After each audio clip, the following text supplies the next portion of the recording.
In this video, we're going to show you how to fill out the personal insight section of the UC application. So, as you know, part of the application is answering these questions. And as I've mentioned in many of the previous videos, the UCs do provide a holistic review of your application. And so it's not just about looking at the grades and the classes you've taken, but rather considering who you are outside of that. Who are you? What types of challenges have you faced? What have you overcome? What do you like to do in your free time? What have you accomplished thus far? And so please just keep in mind that this is another opportunity for the readers of your application to get a sense of you. And so it's super important for you to recognize that when you answer these questions, it should be in your voice. It should be about what your role was in a situation, how you contributed, how you've prepared. You want to use the words that you have available to you to your advantage versus using a lot of fluff to make it sound nice. And so please just keep in mind, there really are no right or wrong answers here. There is no formula to what you should put in order to be admitted. Because at the end of the day, everyone is different and everyone has their own experiences. The best thing that you can do is reflect what your personal experiences were so that those reading your application know more about you. So make sure that you are using specific concrete examples, right? That really helps explain more about what you've experienced. And like I said, you want to make sure that you are using I language, that you are focusing from your perspective and what you did versus maybe what others did in a given situation. And make sure that, yes, you do relax, because this is just one piece of your application. It is not the make or break in your application. So when you do continue, just a couple things to note is that you are going to have to answer 4 questions total. 1 question is required. Then you will have 7 additional questions to choose from where you will have to answer 3. Keep in mind that they're all given equal consideration. There's no benefit to choosing one question over another one, and that you are limited to 350 words. So that is why I mentioned you want to make sure that you're making every word count, and so that it is actually adding value to your application versus really just being a missed opportunity where it didn't really do anything to help you.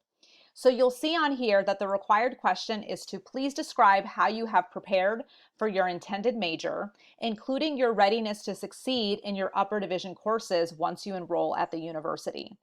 The one thing I will say here is you want to avoid talking about the classes that you've taken here at IVC or elsewhere to prepare for your major.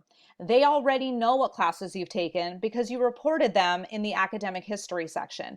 So what you want to make sure that you do is you talk about opportunities that you've taken advantage of outside of those classes. Maybe you joined a club that was related to your major. Maybe you did an internship or some type of research. Maybe you took extra classes online that were not required.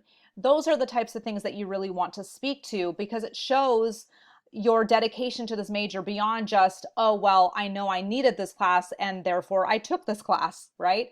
So you want to kind of show again that preparation and that dedication to that major you chose. And maybe also talk about what led you to choose that major and what you plan on doing with it long term. How does it relate to your career goals? That is the required question, however. So that is the one I would really emphasize is important to take time on.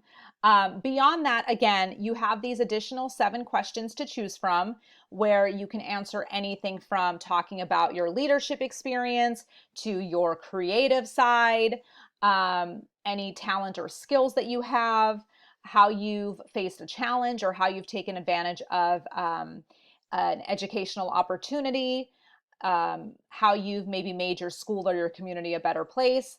And then number 7 is an opportunity. It's kind of a wild card where maybe you want to kind of address something that you couldn't really answer in another question. So here you want to talk about what you believe makes you stand out as a strong candidate. So again, you can choose any 3 from those 7. There is no best one to choose. You just want to make sure that you are choosing questions to which you can write a strong answer and that you have good examples of how that question pertains to you. And so once you finally answer those questions, you will continue. But what I recommend is you want to make sure then rather than just typing in your answer and working on it, you'll see that this application does eventually time out. So it's in your best interest to create these answers and work on them in a Word document or a Google document so that you can keep refining it. You can get feedback from other people. And that way, once you're ready to submit, you can just copy and paste it into here and you don't have to worry about it timing out. So once you do that, you're going to continue. And then you have one more additional comment section. So this is not where you're going to continue your PIQs, right? It's not, oh, I ran out of space, I'm just going to continue answering it here. No. Here is an opportunity where if you did not have a chance to address something anywhere else on this application, you can do so here. So if, for example, COVID impacted you negatively, which again, it has for many of us, you can explain what that impact was.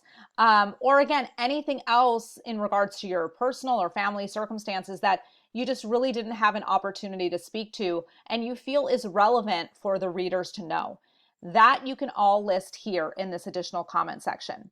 Again, this section is not required. So if you have nothing here to report, just leave it blank and save and continue. Again, you have an opportunity to review, and then you are all set to go to review and submit. So once you're here under review and submit, you'll see that once all of these sections are checked off, you finally will be able to start your submission. And that is going to be where you are going to pay for your application, assuming you did not get the application fee waiver. So at that point, you do want to make sure to have your payment ready, and then you will receive your email confirmation for the applications that you submitted. And that is it. Congratulations. At this point, you have officially applied to the UCs. Make sure that you continue to check your emails for updates from them from here on out. And just know that in January, you will have to come back into this application to do what's called the Transfer Academic Update, where you will update your fall grades and make any changes to your spring schedule if it has changed from when you apply right now. Thank you guys so much and good luck.